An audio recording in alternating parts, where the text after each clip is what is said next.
삼성의 전략적 측면이 있을 수 있겠지만 법조 체계 전체를 흔들 수도 있는 문제가 이제 이 사면비리인데 왜냐하면 사면은 대통령만 바로 결정을 할 수 있는 부분이고 그렇죠. 이 재벌 총수들의 사면 같은 경우에는 이제 대상자가 많지 않다는 점에서 삼성은 이명박 전 대통령 끝났다고 본 거예요. 사면 하나만 해도 네. 사면 하나만 해도 적어도 이명박 전 대통령 확실하게 걸리는 거거든요. 그렇죠. 예. 뭐 이건 대통령 책임을 피할 수 없죠. 대신 내가 이명박 전 대통령에 대해서 사면 건으로 검찰 니네 공 세워줄 테니까 삼성은 사면에서 그어줘. 이런 딜이 아닐까라고 저는. 이학수 전 삼성전자 부회장이 검찰의 소환 조사를 받고 새벽에 귀가를 했습니다. 조사는 15시간가량 이어졌는데요. 이학수 전 부회장은 이건희 회장 등 오너 일가를 제외하면 삼성의 최고 실세 가운데 한 명입니다. 2인자라고 흔히 불렸는데요. 40년간 삼성맨이었습니다.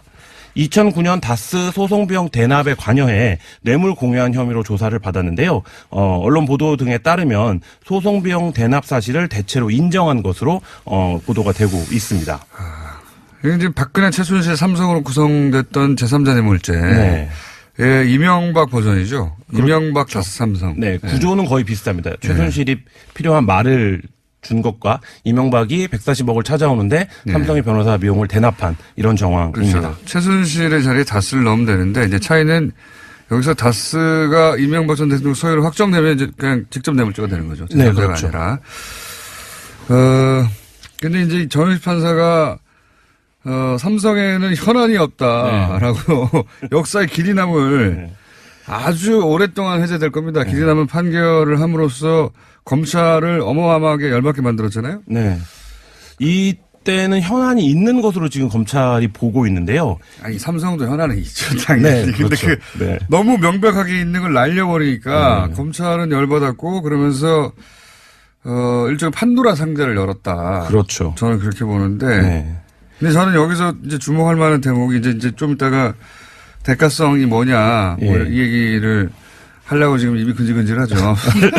김한 기자가 막 근질근질한데 거기까지 가기 전에 저는 그 이학수 전 부회장이 대납을 뭐 대체적으로 인정했다는 거 아닙니까? 현재는 그렇고 압수수색 과정에서 로펌 계약서랑 청와대 문건이 확보됐다 이런 보도도 나오고 있습니다. 그러니까 이제 뭐 부인할 수 없을 정도의 물증이 있어서 그렇겠지만 이게 그냥 삼성이 어유 잘못했습니다. 할 삼성이 아니란 말이에요. 이때까지 저희가 쭉 수십 년간 보아왔듯이 삼성은 또 어떻게든 빠져나간단 말이죠. 그림을 그리고 왔을 텐데 그 그림이 뭔가 저는 더 궁금했어요. 그러니까 뭐 뇌물 공여자가 이건희 회장, 이건희 회장 사면 얘기 나오니까요. 그렇죠. 대가가 이건희 회장이고 이건희 회장 사면이 대가였다 하더라도 어차피 이건희 회장 처벌은 불가능하잖아요. 이제 그렇죠. 사실상.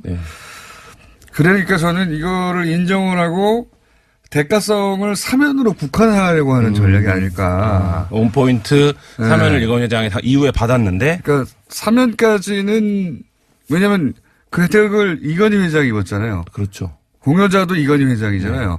그러면 결국 이건희 회장으로 다 귀결되는 거라. 근데 그분 어떻게 처벌해?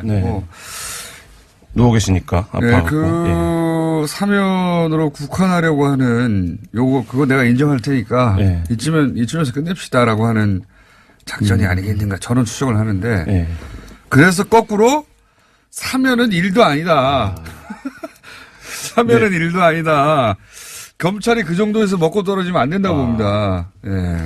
그 사면 비리를 검찰이 지금 보고 있다라는 점은 굉장히 좀 여러 가지 생각을 들게 하는데요. 말씀하신 대로 삼성의 전략적 측면이 있을 수 있겠지만 법조 체계 전체를 흔들 수도 있는 문제가 이제 이 사면 비리인데 왜냐하면 사면은 대통령만 바로 결정을 할 수 있는 부분이고 그렇죠. 이 재벌 총수들의 사면 같은 경우에는 이제 대상자가 많지 않다는 점에서 삼성은 이명박 전 대통령 끝났다고 본 거예요. 사면 하나만 해도 사면 하나만 해도 적어도 이명박 전 대통령 확실하게 걸리는 거거든요. 그렇죠. 뭐 이건 대통령 책임을 피할 수 없죠. 대신 내가 이명박 전 대통령에 대해서 사면 건으로 검찰 니네 공 세워줄 테니까 삼성은 사면에서 그어줘. 이런 딜이 아닐까라고 저는. 네. 그래서 자꾸 사면 얘기 바로 나오기 시작하잖아요. 그러니까 이게 좀 이례적인데요. 바로 소환을 하면서 사면 비리를 거론을 했는데요. 다스가 사면과 관련돼서 여기가 나오는 게 이번 두 번째입니다. 그 다스의 급성장의 배경에 현대차의 이제 물량들이 있는데 이 현대차의 물량이 급격하게 늘어난 배경에도 당시 이제 이명박 전 대통령 시절에 정몽구 회장의 사면을 고리로 한 거래가 있었던 것이 아니냐 이런 이제 의혹이 제기되기도 했었습니다. 그게 이제 주준희 기자가 취재했던 내용 중에 그런 게 있긴 있었죠. 물론 100% 확증할 만한 물증까지 도달하지 않은 것 같지만 네. 정황이나 관련 문서들도 좀 있고 그죠. 네. 그래서 저는 사면이라는 단어가 이렇게 손쉽게 나오는 것이 오히려 의심스럽다거든요. 네. 제가 이때까지 이 바닥에서 쭉 이렇게 살아남아왔던 이유 중에 하나가 그 뒷페이지는 뭐가 있어? 뒷면에 뭐 쓴 거야 이거잖아요. 그렇게 의심이 된다. 이 정도에서 그 선을 그으려고 하는 게 아닐까. 네, 그러니까 이학수 부회장을 소환하면서 바로 검찰이 원포인트 특별 사면도 추궁하고 있다라고 밝힌 것 자체가 굉장히 이례적인 상황이긴 합니다. 이건희 회장 만약에 그 대상이 이재용 부회장이었다면 이렇게 손쉽게 인정하고 또 그리고 않았다. 이명박 전 대통령이 작년 예를 들어서 이맘때 상황이었다면 아주 펄펄이 살아있을 때 그렇게 손쉽게 해결되지 않았을 텐데 이명박 전 대통령 끝났고 이제 그다음에 이재용 부회장 관련된 것도 아니고 이건희 회장이고 이건희 회장이 누워 계신데 그러니까 거꾸로 사면에서 끝나지 않았을 이명박 전 대통령과 삼성과의 관계 가 중요하다는 말씀이신 거죠. 우리 이명박 전 대통령의 해서 드시는 스타일이잖아요. 해서 이렇게 드시는 스타일상 이 관계 하나로 끝나지 않았을 것이 그 이외에 수많은 거래가 있었을 거라고 저는 강력히 추정하는데 그것이 어디까지 파헤쳐질 것인가. 저는 그게 삼성도 제가 보기엔 여기서 끝냅시다 이제 우리 이런 태도로 나올 거라고 보거든요. 어쨌든 인정할 것은 인정하고. 그러니까 우리 싸게 막자는 싸게 먹자는 전문 용어구나. 싸게 먹자. 그리고 이명박 전 대통령도 정말 두려워하는 건 제가 보기에는 다스가 아니라 이 삼성과의 거래 부분일 거라고 보는 것이 다스는 그래봐야 몇십억 비자고 몇백억 이 정도 선이에요. 근데 삼성과는 규모와 사이즈가 완전히 달라지니까. 여러 가지 자원외교라든지의 삼성의 컨소시엄으로 참여한 사업들이 많이 있습니다. 삼성과의 거래 부분이 본격적으로 털리면 이명박 전 대통령은 이제 다스하고는 차원이 다른 세계로 들어가시니까. 그렇죠. 대통령이 된 이후의 상황들이기 때문에요. 그래서 저는 이렇게 사면 이야기 가지고 자꾸 언론들이 집중하지 말고 그 이해는 뭐가 있느냐 이거를 봐야 된다고 저는. 자, 이렇게 듣는 분들이 없으니까 천천히 여러 가지 기본 이야기 쭉 하면서 당장만 하더라도 사면 위에도 여러 가지 있잖아요. 여러 가지 있습니다. 지금 그 서울시장 시절에 그 홈프레이닝이라는 다스 자회사가 이시영 씨에게 돈을 이제 저리로 무담보로 빌려줬다는 내용이 보도가 됐었는데요. 이 돈의 실체가 이명박 전 서울시장, 그러니까 서울시장 시절에 했던 뉴타운에서 발생한 수익이다 이런 보도가 또 나왔습니다. 굉장히 이제 앞으로 이제 이명박스러운 이런 표현이 사전에 등재된다면은 굉장히 좋은 사례로 등록될 사건이죠. 거의 도랑치고 가재 잡는 수준의 사업을 한 건데요. 홈프레이닝은 다스의 자회사로 부동산 개발을 주로 하는 회사입니다. 이 홈프레이닝이 그 뉴타운으로 지정될 것이라는 정보를 미리 입수하고 그 주변에 주상복합 건물을 지어서 엄청난 수익을 올렸다라는 건데요. 이 건은 사실 2007년 대선 직전에도 문제 제기가 있어서 조사가 있었습니다. 근데 당시에는 이제 무혐의로 마무리됐는데 최근 이 홈프레이닝이 그 이명박 대통령의 아들인 이시영 씨의 회사에 빌려준 돈이 이때 거뒀던 개발 이익 가운데 40억 원이다. 이렇게 이제 지금 검찰은 보고 있습니다.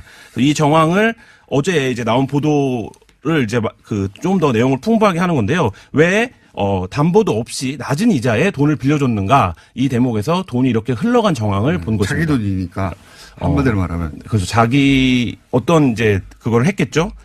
기여를. 뭘 어떤 그걸 해요. 기여를. 깜짝 놀랐네. 자기 돈이라고. 기자가. 기자가 그렇게 말하면 안 되죠. 어떤 그거를 했겠죠. 뭡니까? 네. 그러니까 서울시장 시절에 뉴타운 사업을 지정을 할 것을 미리 알고 그 주변에 이제 땅을 샀던 다스 자회사가. 예, 간단하게 말하면은 2003년도에 예. 천호동 땅을 사요. 그랬더니 몇 개월 있다가 그 주변이 뉴타운으로 지정돼가지고 그렇죠. 대박이 나버린 거예요. 예, 그러면서 150억 정도를 벌었다 이런 거죠. 당시 예. 개발이익을 240억 원대라고 보고 있는데 검찰이 확인된 개발이익만 150억이고 이 가운데 40억이 이시영 씨 회사로 흘러간 것입니다. 예, 이게 이제 제가 이명박 전 대통령 취임 직후에 어디 가서 말했더라? 우리 이명박 전 대통령은 국가를 수익 모델로 삼는다. 네. 국가를 수익 모델로 삼는 대통령의 탄생이라고 제가 10년 전에 말한 적이 있습니다. 10년 전에. 예. 이 서울시 관련해서는 여러 가지 의혹들이 또 다스와 관련해서도 있는데요. 예. 이명박 전 서울시장 이 말을 끝마치고요. 아, 말씀이 남았군요. 이제 겨우 시작해서 시가 많아요. 그러니까 공직을 자신의 수익 모델로 삼는 거잖아요. 한마디로 말하면 이 기법은 이명박 전 대통령이 뭐랄까요? 절정 고수입니다. 절정 고수인데 요것도 자기 부동산 관리업체한테 이제 땅을 사게 하고 그 땅 주변 시세를 자기가 가진 공적 권한으로 끌어올린 거 아닙니까? 그렇죠. 예, 여기를 뉴타운으로 지정해가지고 그리고 나서 나중에 자신은 그 땅으로부터 나오는 개발 이익을 맛있게 드시고 후에 아들에게 이제 아들이 하는 회사로 네. 흘러 들어오게 한 것이죠. 그러니까요. 근데 이거는 기본적으로 현대건설 사장 예, 네. 그 시절부터 쭉 쌓아온 어떤 기획부동산의 기량이 공직에 가서 만개했다.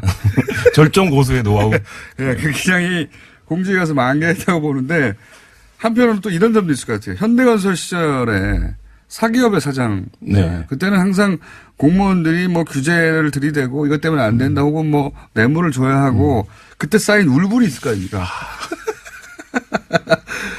그것을 본인이 그 자리에 가지고 살풀이 한다? 서울시장이 돼서. 네. 그런 관점에서도 볼 수 있고. 어쨌든 이명박 전 대통령 쭉 행적을 보면 이분은 애초에 저렇게 해서 드시려고 그 자리에 간 게 아닐까 하는 생각이 들 때가 많아요. 뭐 서울시장 시절에도 이외에도 여러 가지 일들이 있었는데요. 대표적으로 뭐 당시에도 의혹이 있었던 게 현대차의 양재동 사옥권을 해결해주고 그렇죠. 네. 다스의 물량이 그때 이제 1,000억대에서 4,000억대가 되는 시점이랑 맞물리는데요. 그래서 그 건도 서울시가 적극적으로 공교부에 제안을 해서 그 현대차 사옥, 그러니까 수건 사업 중에 하나였는데요. 네. 그걸 해결해줬던 적이 있습니다. 계산이 정확한 분이죠. 예. 자, 정치보복이라고 했던 분들 다 어디 가셨나 모르겠네요. 자, 그리고 이 재산을 또 관리해왔던 이병모 청계재단 사무국장 어제 한참 얘기했는데 구속됐죠? 네, 그렇습니다. 이명박 전 대통령의 오랜 재산 관리인으로 알려진 이병모 청계재단 사무국장이 어제 구속이 됐습니다. 네. 다스 실소유주 규명의 키맨으로 평가를 받는데요. 검찰 수사가 굉장히 급물살을 탈 것으로 전망이 되고 있습니다. 영장이 발부된 이유는 증거인멸 및 도망의 염려가 있다는 건데요. 앞서 이 사무국장은 그 차명 재산 관련된 입출금 내역이 담긴 장부 등을 파기한 혐의로 13일 긴급 체포가 됐었습니다. 이 밖에도 이 사무국장은 그 이시영 씨가 장악한 관계사의 40원 가량을 부당 지원하는 60억 원대의 배임 횡령 혐의도 받고 있고요. 청와대 기록물을 보관하는 대통령 기록물 관리법 위반 혐의도 지금 받고 있습니다. 저는 이제 청계 소굴이라고 불러야 된다고 주장하고 있는데 네. 여기서 모든 범죄가 다 이루어졌어요. 예. 이명박 전 대통령의 비자금이나 혹은 뭐 관련한 배임이나 횡령 또는 뭐 차명 재산 관리 등등이 다 혹은 뭐 은닉 대통령 관리법 위반 뭐 그다음에 증거 인멸 네. 여기가 다 본부입니다. 그렇죠. 청계 소굴이에요. 그 청계재단이 있는 이제 영포 빌딩의 지하 2층을 압수수색해서 검찰이 굉장히 중요한 정보 그 여기도 자료들 비밀 회의실도 있잖아요. 네. 완전 소굴이에요. 네. 그 이병모 씨가 주로 상주했던 게 이 바로 지하 2층입니다. 그러니까요. 그래서 지금까지는 김백준 씨가 중요한 이명박 대통령의 집사라고 알려져 있는데 김백준 씨가 이제 좀 그나마 양의 집사라면 이 이병모 씨는 완전히 음의 집사이기 때문에 이병모 씨의 구속은 이명박 전 대통령을 향한 수사에 굉장히 중요한 좀 변곡점이 될 것 같습니다. 이분은 2008년 특검 때도 등장했었어요, 사실은. 예. 그때는 실명으로는 아니었고 이제 그렇죠. 예. 이명박 전 대통령 관련해서 그때 지금하고 똑같은 의혹이 그대로 있었죠. 네. 그래서 도대체 이상은 회장이 회장인데 이런 큰 회사의 회장인데 뭐 카드 내역이라든가 돈 씀씀이가 너무 없다. 어떻게 네. 도대체 어떻게 생활하는 거냐. 회장의 돈 씀씀이가 아니다. 그랬더니 이 양반이 현금만 쓰신다. 이명모 씨가 증언을 그렇게 했죠. 격주 정도 될 거예요. 격주로 3천만 원씩 현금으로 인출해가지고 생활비를 쓰신다고. 네, 그렇게 진술했었어요. 예. 생각해보면 말도 안 되는 소리거든요. 돈을 막 이만큼씩 그렇죠. 현금 3천만 원. 3천만 원씩 격주로 뽑아가지고 그거 들고 갖다 줬다는 거 아닙니까? 격주로. 이병모 씨가 완전히 2008년 특검 때랑 진술이 달라졌는데요. 제가 그래서 2008년 특검 보고서를 좀 살펴보니까 네. 당시에 이병모 씨는 영포 빌딩 근처에서 그 대선 직전이죠. 당시 특검이 확인한 기간은 2006년 8월부터 2007년 7월까지 약 1년 동안 28회 현금을 인출을 했고 그러니까 격주에 한 번이에요. 네, 그렇죠. 네, 제 기억이 정하네요. 네, 네. 한 번에 보통 3천만 원 정도로 인출을 했다라는 건데요. 네. 이 돈을 이상은 회장에게 전달된 것으로 이제 당시 특검이 파악하고 그때는요. ATM 기기에서 5만 원권이 안 나왔어요. 그렇죠. 5만 원이 없을 때죠. 네. 어마어마하게 뽑아가지고 통장이랑 인감을 들고 다녔다는 거니까. 예. 트렁크로 돈을 실어가지고 매번 갖다 주고 그걸 썼다는 거, 이 말이 안 되는 소리인데. 근데 이 계좌가 또 중요한데요. 네. 이 계좌가 신한은행 법조타운 계좌입니다. 근데 이 계좌가 왜 중요하냐면 도곡동 땅을 판 돈이 이 계좌로 들어왔다가 BBK로 넘어갑니다. 중요한 계좌죠. 예, 그리고 다스에 투자된 돈도 다 이 계좌에서 나가거든요. 근데 이제 돈이 한번 들어가고 나면 그 돈이 돼버리잖아요. 그렇죠. 그러니까 한 사람 돈이라는 얘기죠. 결국 근데 이번에 이병모 씨가 이상은 회장의 주식은 차명으로 유탁된 제3자의 그 주식이다라고 증언을 했다면 결국 그 돈도 마찬가지로 제3자의 것일 텐데 그러면 이게 사실 이명박 그 가문의 차명 재산의 역사가 도곡동 땅에서 시작된다라고 보면 도곡동 땅 판 돈의 주인을 규명하면 그 뒤의 문제들을 검찰이 해결할 수 있을 것으로 보입니다. 그렇게 복잡하게 얘기 안 해도 돼 이제. 이명박 전 대통령 돈입니다.